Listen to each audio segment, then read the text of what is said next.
जय श्री राम, जय श्री कृष्णा, राधे राधे, नमस्ते मित्रों। मैं गणेश पंडित शर्मा आपका हमारे यूट्यूब चैनल ग्रहों की कृपा जीपीएस में हार्दिक स्वागत करता हूँ। आज के इस वीडियो के माध्यम से मैं आपको बताना चाहता हूँ कि जब हम तीर्थ यात्रा पे जाते हैं तो हमें वहाँ पे क्या करना चाहिए और क्या नहीं करना चाहिए।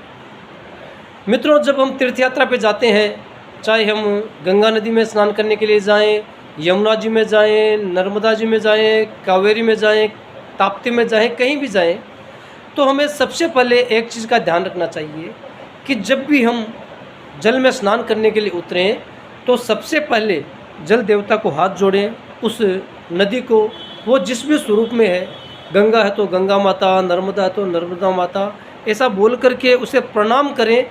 उसके पश्चात ही हम उस जल में उतरें। सर्वप्रथम वहाँ पे हम आचमन करें, शरीर की शुद्धि करें। आचमन के लिए जैसे नित्य पूजा प्रकाश में बताया गया है, शास्त्रों में बताया गया है कि ओम केशवाय नमः, माधवाय नमः, नारायणाय नमः 3 बार आचमन करें। उसके बाद में हाथ धो लें, मुँह को धो लें, समझे आप। केशवाय नमः, माधवाय नमः, नारायणाय नमः, फिर ओम ऋषिकेशाय नमः, ऐसा बोल करके धो लें हाथ को। और उसके बाद में जल में जा कर के डुबकी लगाएं। सबसे पहले जल में हमें डुबकी लगानी चाहिए, चाहे आप 1 लगाओ या 3 बार लगाओ। डुबकी लगाने के बाद में हमें तर्पण करना चाहिए। तर्पण का अर्थ है कि हम जो भी स्नान करते हैं, जहाँ भी तीर्थ यात्रा में जाते हैं, तो अपने पितरों के निमित्त, देवताओं के निमित्त, गुरुओं के निमित्त हम जो अंजलियाँ देते हैं जल से, उसे तर्पण कहा जाता है। तो जब हम तर्पण करते हैं तो उस सबसे पहले उस तर्पण का हमें संकल्प लेना चाहिए। संकल्प में अगर हमें कुछ याद नहीं है तो जो भी वार है, नक्षत्र है, तिथि मिति है, अपना गोत्र है, इन सब का उच्चारण करके संकल्प ले लीजिए।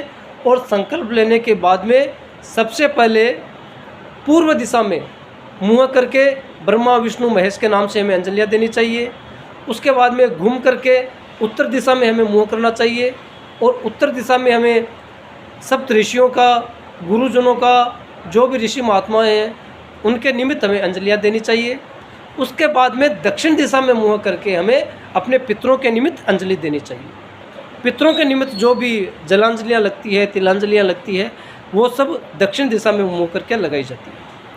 वो अंजलियाँ देने के बाद में हम वहाँ पे आराम से स्नान करें।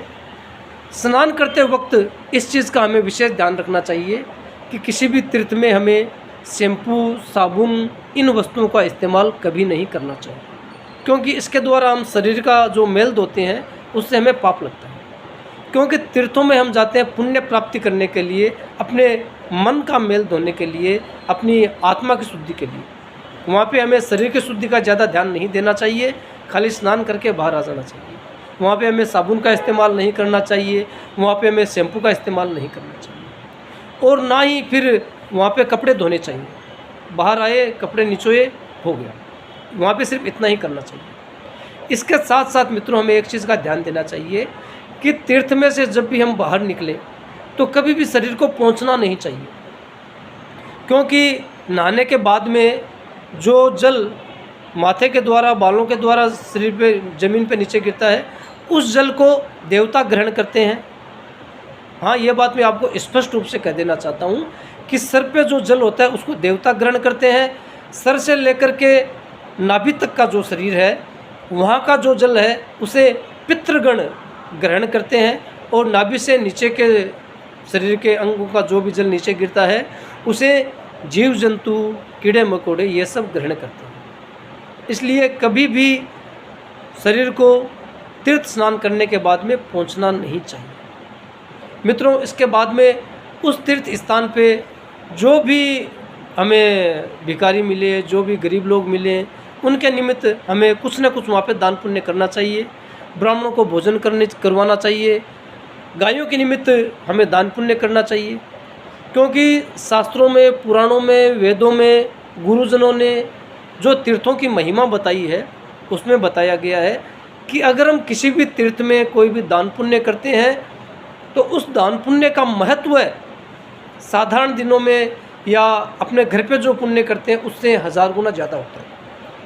इसलिए कहीं भी जाएं तीर्थों में तो वहाँ पे ज़्यादा से ज़्यादा हमें दान पुण्य करना चाहिए। पराई निंदा से बचना चाहिए, पराई बातें हमें नहीं करनी चाहिए, मुँह से कोई अपशब्द किसी के लिए ना निकले, मुँह से कभी भी हमें गाली गलौज नहीं करनी चाहिए और तीर्थ स्थान पर बैठ कर के भगवान का नाम लेना चाहिए। ओम नमः शिवाय, श्री कृष्ण गोविंद हरे मुरारी, हे नाथ नारायण वासुदेवा, श्री कृष्ण हम कुछ भी बोलें, ओम नमः शिवाय बोलें, भगवान का नाम हमें वहाँ पे निरंतर लेते रहना चाहिए।